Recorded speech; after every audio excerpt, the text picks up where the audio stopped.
अब यूपी के बाद राजस्थान से चुनाव लड़ेंगे योगी। रातों रात फैसला हुआ, न वसुंधरा न शेखावत, योगी बन गए बीजेपी से सीएम पद के दावेदार। राजस्थान में गहलोत से मुकाबले के लिए बीजेपी का बम्पर प्लान। बुलडोजर वाले बाबा की बढ़ी मांग तो मोदी और शाह को लेना पड़ा फैसला।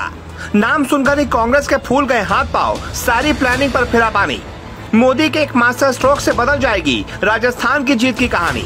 जी, राजस्थान में योगी होंगे मुख्यमंत्री पद के दावेदार। राजस्थान की हर गली नुक्कड़ में इसकी चर्चा हो रही है। हर कोई बुलडोजर वाले बाबा को राजस्थान में देखना चाहता है, लेकिन भारी डिमांड को देखते हुए दिल्ली में भी केंद्रीय नेतृत्व अब इस बात पर मंथन करने लगा है कि राजस्थान से योगी को चुनावी मैदान में उतारा जाएगा। अगर ऐसा हुआ तो कांग्रेस की पूरी प्लानिंग पर पानी फिर सकता है, लेकिन बीजेपी इन दिनों इसी की तैयारी में है। पार्टी ने योगी को चुनाव में उतारने का फैसला किया है। कहा जा रहा है कि पार्टी के सीनियर लीडर्स की बातचीत भी हो चुकी है, तो राजस्थान से जाकर चुनाव लड़ेंगे योगी। जी, यहाँ पर हम योगी आदित्यनाथ नहीं, बल्कि हम बात कर रहे हैं योगी बालकनाथ की। योगी बालकनाथ योगी आदित्यनाथ के हूबहू नक्शे कदम पर है। अलवर से भाजपा के सांसद हैं। वहीं राजस्थान में पीएम मोदी के पिछले दिनों तीनों कार्यक्रमों में शामिल थे और तभी से इस बात पर चर्चा शुरू हो गई थी कि राजस्थान की राजनीति के शीर्ष नेतृत्व में योगी बालकनाथ अंगद का पांव रखने वाले हैं। राजनीति की जिस तरह चौसर बिछी है, उसके संकेत यही हैं। दरअसल हाल ही में योगी बालकनाथ को प्रदेश भाजपा का उपाध्यक्ष बनाया गया था और पिछले एक साल से ये चल रहा था कि बालकनाथ को राजस्थान की राजनीति में शीर्ष पर लाया जाएगा। सीएम फेस योगी ही होंगे और प्रदेश उपाध्यक्ष बनाया जाना उसी की प्रस्तावना है। अब योगी आगे आ गए हैं तो वसुंधरा समेत भाजपा के कई चेहरे सिमट भी जाएंगे, क्योंकि पीएम मोदी का अपनी पिछली सभाओं में योगी को लाना इस बात का संकेत मात्र था कि अगर राजस्थान में भाजपा की जीत हुई तो बालकनाथ ही सीएम होंगे, बाकी सब इनके पीछे होंगे।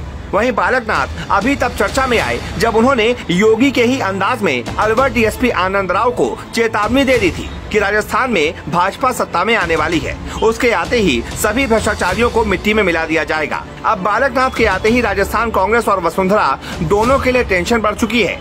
ये भी सच है कि बालकनाथ के तेवर हूबहू योगी जैसे हैं, ऊपर से उनका लिबास भी और पीएम मोदी की खास कृपा भी। बताया तो ये भी जा रहा है कि मोदी जी इसीलिए वसुंधरा को भाव नहीं दे रहे। अब योगी बालकनाथ के बारे में बात करें तो बालकनाथ बाबा मस्तनाथ विश्वविद्यालय के चांसलर हैं और नाथ संप्रदाय के 8वें प्रमुख महंत भी हैं।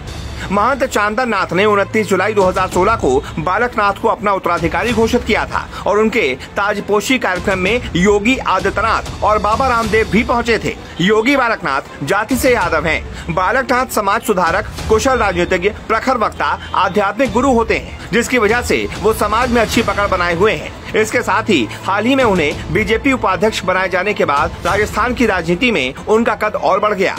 इसके साथ ही वो मोदी के ट्रम्प कार्ड बनकर उठे हैं। मेवात इलाके में इनकी मजबूत पकड़ है। साथ ही वो हिंदुत्ववादी और फायरब्रांड नेता भी हैं। 2019 में पहली बार अलवर से कांग्रेस के वरिष्ठ नेता भंवर जितेंद्र सिंह के खिलाफ सांसद का चुनाव लड़ा था और लगभग 3 लाख मतों से चुनाव जीत गए थे। ये उनकी पहली और जबरदस्त जीत थी। हाल ही में जुलाई में वो गहलोत पर भी बरस पड़े थे और ये कहकर गहलोत मुगलिया सरकार है तहलका मचा दिया था। बिल्कुल सीएम योगी के ही अंदाज में वो सत्ता पक्ष से भिड़ रहे हैं। दरअसल वसुंधरा राजे को केंद्र जानबूझकर भाव नहीं दे रहा और बालकनाथ के आने से बीजेपी की राह और आसान होने वाली है। इसीलिए केंद्र पिछले 1 साल से इस तैयारी में जुटा था और अब बस चुनाव को 4 महीने ही बाकी हैं और ये पासा फेंक दिया गया। अब बालकनाथ आ रहे हैं तो उनके सपोर्ट के लिए योगी आदित्यनाथ भी आएंगे और उनके लिए राजस्थान में फैला हुआ नाथ संप्रदाय, साधु संत समाज सब बालक के हो जाएंगे। बस समझो अब बीजेपी का काम बेहद आसान हो गया।